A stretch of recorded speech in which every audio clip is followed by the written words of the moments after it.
Bueno, pues como todos los miércoles nos vamos al mundo de las plantas de la mano de nuestro ingeniero José Carlos Santana. Hoy hablamos además de un árbol muy peculiar como el tejo. Señor Santana, muy buenas tardes. Muy buenas. ¿Qué tal está? ¿Cómo lleva el verano? Bien. ¿Y sus plantas, sus árboles? Pues esto está siendo un verano muy lluvioso y eso Le favorece, ¿no? favorece, depende a qué. Al huerto ya está empezando... Huerto complicado. Empezó tarde. Al huerto le viene bien el agua. Muy bien. Al huerto bien. Nos ha quitado mucho riego este año. Pero también es cierto que el verano empezó tarde. Y eso hace que las cosas vayan un poco todo tardío y necesitamos que lo que haya que el calor que llegó tarde se alargue un poco por el otro lado. Bueno, el que está pasando malos momentos, venido a menos, es el tejo. Este árbol del que vamos a dedicar 2 capítulos. Sí, señor. Señor Santana, está, me decía, en franca regresión, términos Sí. que utilizaba antes de entrar en antena. ¿Por qué? El tejo, Taxus baccata. Taxus baccata. Pues el tejo está en regresión en España porque, entre otras cosas, porque regenera mal. No es un árbol que regenere muy bien y entonces la competencia con otras especies hace que se reduzca su masa. También es verdad que le hemos metido mucha caña, su madera es muy valiosa, se ha cortado mucho. Evidentemente, él estaba en un equilibrio que nosotros le hemos alterado y ahora es un árbol que está en regresión. Era un árbol que estaba repartido por la península ibérica, siempre en la mayoría de sitios en ambientes de montaña, porque, como te quería comentar, es un árbol propio de ambientes atlánticos, eurosiberianos. Entonces... Aquí en Soria encajará bien en algún sitio. Sí, en la península ibérica en general se refugia en cualquier país mediterráneo, se refugia en zonas de montaña, en zonas umbrosas, que tengan mucha umbría, zonas húmedas, laderas orientadas al norte o al este, y en zonas en general de montaña, quitando un poco la fachada atlántico-cantábrica. En el resto de España se encuentran las montañas únicamente. ¿Y aquí en dónde? Lo tenemos repartido por varios sitios. En Cebollera lo podemos observar, en Urbión, en la zona del Alto Revinuesa, incluso en las paredes del Cañón del Río Lobos, porque... En las paredes del Cañón del Río Lobos. Sí, porque es un árbol que tiene una cierta preferencia por la caliza. Y Buenas entonces, tardes, bienvenido. Donde hay risco calizo y cumple más o menos su óptimo ambiental, se puede adaptar. ¿Y cómo es este árbol? ¿Cómo es el tejo? El tejo es un árbol, para empezar, es un árbol dioico, o sea, tiene pies machos y pies hembras. Es un árbol con un follaje bastante denso, es una conífera, Sí, sí. por lo tanto no pierde la hoja en todo el año, y tiene una hoja de un verde muy oscuro.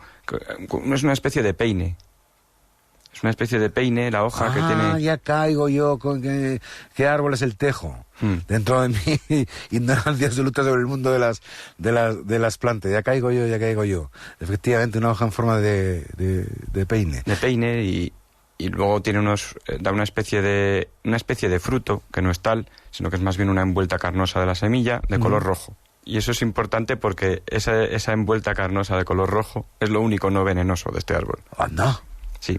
Y lo demás es venenoso. Totalmente. Y peligroso para nuestra salud, potencialmente mortal. Bueno. Y a dosis relativamente bajas. Es una especie que ha tenido... ¿Hasta ese punto? Sí, sí. Es una especie que ha tenido múltiples usos, como de las que te gustan a ti. De las que... en primer lugar, lo que decíamos, Sí. hay que destacar que es tóxica, hay que advertirlo. Joder. Tiene un Me has alcaloide. asustado. Sí. Tiene un alcaloide específico que se llama taxina, el género del árbol se llama Taxus. Pues la taxina, que como decía, pues es potencialmente mortal. Se encuentra en todas las partes de la planta, salvo en el arilo. El arilo es esta envuelta carnosa rojiza que cubre la semilla. Que es lo único que no es venenoso. Es lo único no venenoso. ¡Qué barbaridad! Y aún así, fíjate que se ha usado como forraje. ¿Y por qué se ha usado como forraje? Incluso puede que todavía se use. Ahora, yo creo que en nuestra zona, que está muy limitado el tejo, seguramente no se usa ya, pero en zonas donde todavía hay tejedas con una relativa abundancia de pies, como puede ser en la zona sanabresa, en la zona leonesa, asturiana, pues ahí puede que todavía lo usen. Pero únicamente para vacas y cabras. Anda, porque tendrán... Porque estas lo resisten hasta cierto punto, en cierta medida. Son capaces de comerlo sin perjuicio.